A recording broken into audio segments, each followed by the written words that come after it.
மாட்டாங்க. கொஞ்சம் பேர் கேட்க மாட்டாங்க. எல்லாரும் கேட்கணும்னு சொல்லிட்டு தான் 2000 வருஷத்துக்கு முன்னாடி 2000 வருஷத்துக்கு முன்னாடி வடபழனி வரைக்கும் கேட்டுச்சு. வடபழனி வரைக்கும் கேட்டுச்சு. எல்லாரும் கேட்கணும். அதனாலதான் அவரு பூமிக்கு வந்தாரு. நீங்க நினைப்பீங்க நினைக்கிறது எனக்கு தெரியும். எங்களுக்கு என்ன தெரியும். ஆனா ஒண்ணு நினைக்கிறீங்க. இவங்களுக்கு எல்லாம் வேற வேலை இல்ல. வெட்டியே இல்ல. வெட்டி வேலை எல்லாம் இருக்குல்ல. எக்ஸ்ட்ரா சேர்த்துட்டீங்க. ஆமா. சரி ஓகே. சரி நீங்க நினைக்கிற மாதிரியே இருக்கட்டும். எங்களுக்கு ஒரு சின்ன வேலை இருக்கு. அந்த வேலையை முடிச்சிட்டு நாங்க போயிடுறோம். என்ன வேலை தெரியுமா? 2000 வருஷத்துக்கு முன்னாடி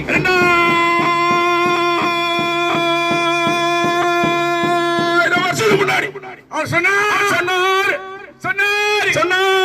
இப்படிலாம் ஏன் கத்துறோம் தெரியுமா? இப்படின்னா கேட்டு வெளியே வர மாட்டியா?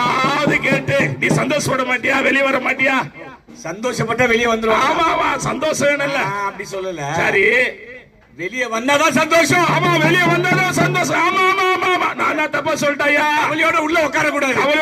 நீ உள்ள உட்கார கூடாது. வருத்தத்தோட உள்ள உட்கார கூடாது. வேதனையோட உள்ள உட்கார கூடாது. அது பிடிக்காது. ஏசப்பா அவருக்கு சான்ஸே இல்ல. மற்றவங்க சொல்லுவாங்க எக்கேடுனா போ.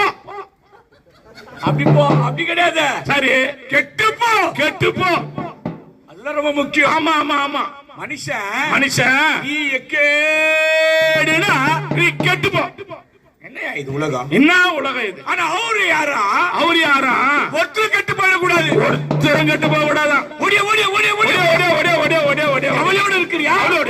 என்கிட்ட ஓடி வா. கஷ்டத்தோட இருக்கிறியா? என்கிட்ட ஓடி வா. நிறைய பேருக்கு தெரியலையே. போடா. எல்லாருக்கும் இருக்கிறது தானே. நான் எப்படின்னா நம்மளே முடிவு பண்ணி எக்கேடுனா நான் கெட்டு போறேன். அது வேணாம்.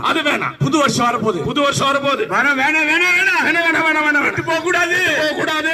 பிடிக்காது. சாமி பிடிக்காது. விரும்பல.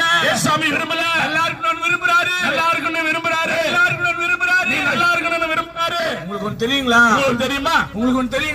தெரியுமா? ஏசப்பா சாமி 2000 வருஷத்துக்கு முன்னாடி சிலுவையில மரித்து ஜீவனை தந்து ரத்தத்தை சிந்தி மரிச்சிட்டாரு. நிறைய பேர் நினைச்சாங்க. அவ்வளவுதான்.